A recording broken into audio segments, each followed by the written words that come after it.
Ndugu mgeni rasmi, kama tunavyofahamu, mwaka huu wa 2025 ni mwaka wa uchaguzi mkuu katika taifa letu. Uchaguzi wa viongozi ni jambo lenye uzito mkubwa katika kuamua mustakabali wa ustawi, amani, usalama, uhuru na ulinzi wa rasilimali za taifa letu. Kutokana na uzito wa zoezi hili la uchaguzi, sisi maaskofu tunapenda kutoa wito kwa waumini na watu wenye mapenzi mema kama ifuatavyo.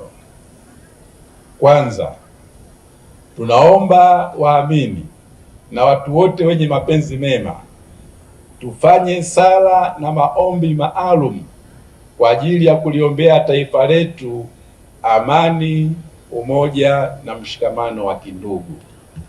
Tunahitaji sana tunu hizo katika taifa letu ili tuweze kuendelea kuishi kama familia moja. Pia tumwombe Mwenyezi Mungu atujalie kupata viongozi bora wenye uwezo, waadilifu na wacha Mungu. Hii itatuwezesha kuwa na viongozi wasio na ubinafsi, bali wenye uzalendo wa kweli na walio tayari kujenga jamii ya Tanzania katika misingi ya ukweli, haki, uadilifu, upendo, ustawi na uhuru kwa wote. Neno la Mungu katika kitabu cha Mithali sura ya 29 aya ya 2 linasema, waadilifu wakifanikiwa watu hufurahi, waovu watawalapo watu huugua. Tunaomba watu wetu wasiugue. Ndugu mgeni rasmi, viongozi wa serikali katika nyakati tofauti tofauti wamesikika wakiwahakikishia wananchi kuwa uchaguzi wa mwaka huu utafanyika kwa misingi ya haki, usawa na uhuru.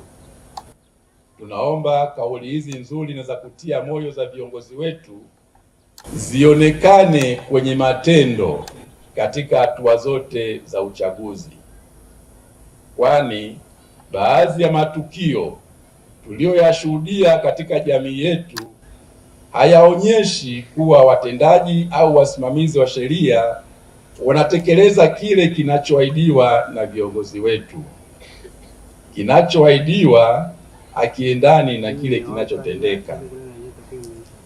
Ndugu mgeni rasmi, kwa muda mrefu kumekuwa na sauti zinazotaka katiba na sheria zinazosimamia uchaguzi katika nchi yetu zifanyiwe marekebisho au maboresho ili ziendane na hali halisi ya demokrasia ya vyama vingi katika nchi yetu.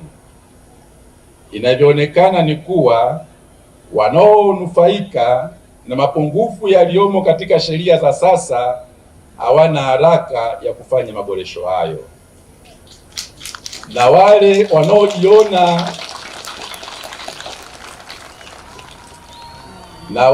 wanaojiona wanaathirika na mapungufu hayo ndio wanaopaza sauti kutaka kufanya mabadiliko ya katiba na sheria za uchaguzi.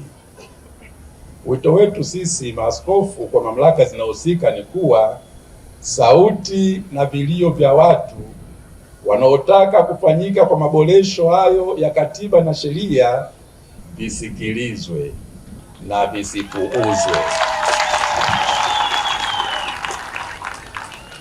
Tunaomba marekebisho na maboresho stahiki kwenye mifumo ya uchaguzi yafanyike ili kuruhusu uchaguzi wa kweli ulio huru na wa haki katika nchi yetu. Vinginevyo, chaguzi zetu zitaendelea kugubikwa na dosari nyingi kama ilivyoshuhudiwa kwenye chaguzi za miaka ya hivi karibuni. Mwisho, tunamrudia tena Mwenyezi Mungu tukimwomba alibariki Jimbo Katoliki la Iringa, awabariki viongozi wetu wa kitaifa, aibariki nchi yetu na raia wake wote. Asanteni sana kwa kunisikiliza. Tumsifu Yesu Kristo.